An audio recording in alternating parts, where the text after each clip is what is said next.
Welcome back to Random Thoughts. This time, part 2 edition. I want to talk about random things that cross my mind, but can't stretch them into their own video, so I'm shambling them all together to make a weird video that's a whole caboodle of nonsense. If you haven't seen my first Random Thoughts video, you don't need to watch that one first to understand this one. Thinking about it, you could pretty much jump in at any point of either of these videos, and you'll be fine since it's nothing but a melting pot of balderdash. Thesource.com is giving me a rainbow of colorful words today.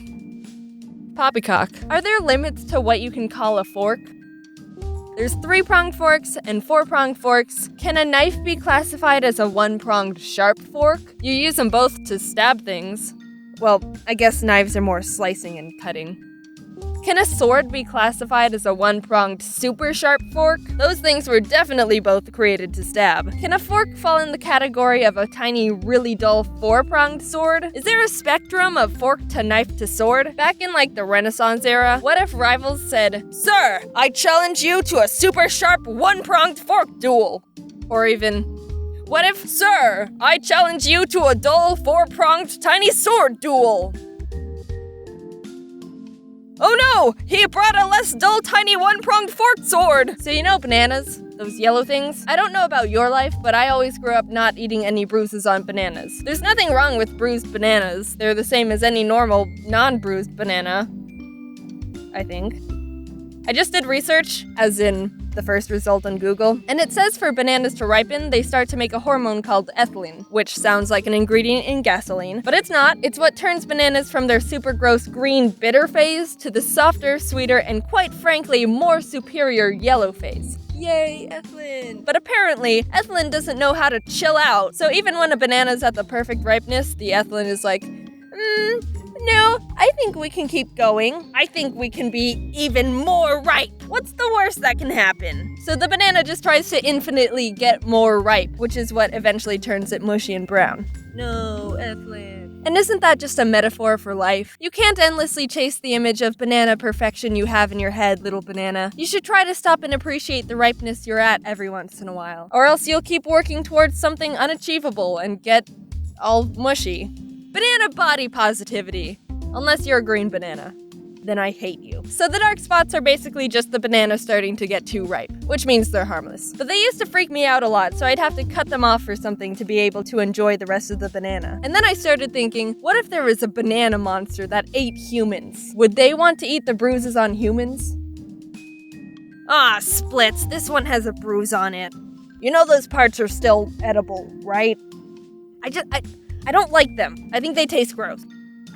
Here, you can just cut off the bruises. It's fine. Let me just use this 1-pronged fork of mine, and this started off all sciencey and informational, and then I think I ruined it. Since you brought up the topic of bananas, I was at a store checkout line one time, and this guy got in queue behind me. I didn't think anything of it until I saw this river of bananas scroll up to the register. Imagine, so you know how grocery stores have their bananas on display, and underneath the display sometimes there's more boxes of bananas? He had 4 of those banana boxes, all laid out on the conveyor belt. I've never seen anyone buy that many bananas before. You know you have to eat all those in a certain amount of time, right?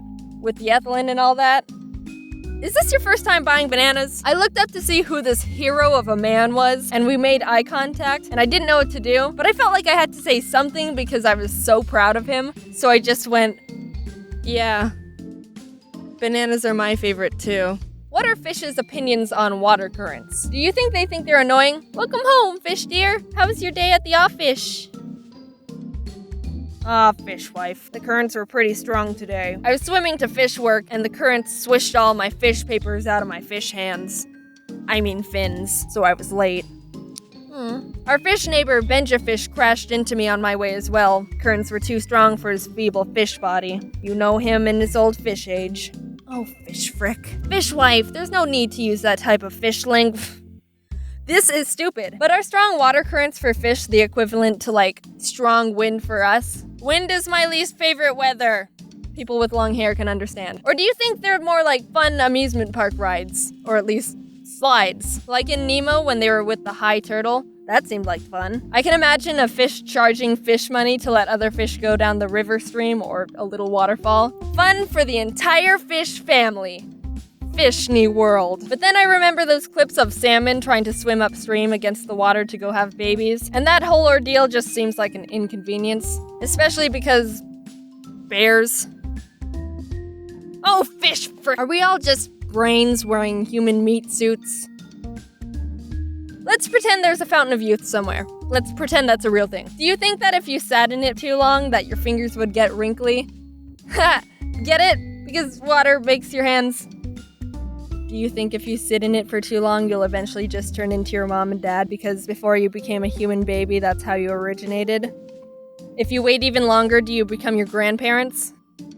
Can you keep going until there's several medieval villages of ancestors sitting in this fountain? Can we reach amoeba phases? RNA in the primordial soup?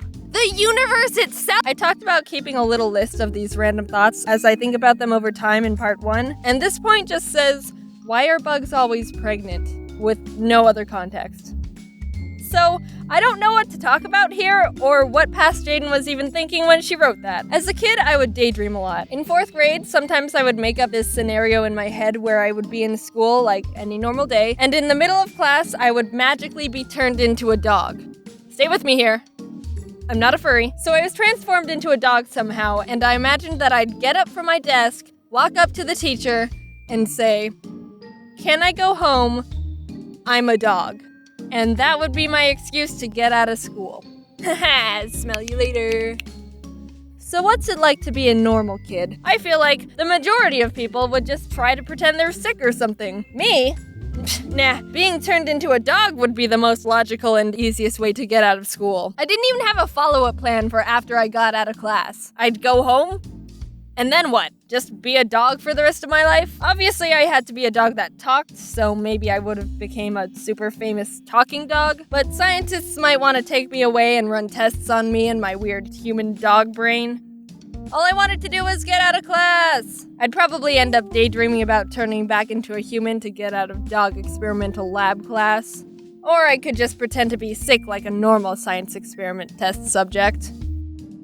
So a few videos ago, I talked about wanting to collect those 3 Poké Dolls, and guess what your girl did? I finally found them, and they're sitting on my desk, and they're my greatest achievement. I found a Sceptile a while ago, but like a week later, I found someone selling all 3 at the same time, and I was like, whoa, okay, here we go. At first, I asked if they could just sell me the Blaziken and Swampert, and they said no, and I was like, ugh, but I bought them anyway. So I have this extra Sceptile Poké Doll, and I decided to just give it to someone. So I'm gonna do a little fun game. If you want the Sceptile Poké Doll, just tweet me a funny reason why I should pick you to send it to, and the funniest tweet, or the tweet I like the best, will win. And do like hashtag Jaden Doll so I can semi-organize everything. I'll choose the winner in like 3 days. Last time I asked you to tweet me stuff, Twitter was like, whoa, you're getting a crap ton of notifications. How about you chill for a bit? And I was like, no, Twitter, when I say I want pet pictures, I want to see the pet pictures. That was a really fun week.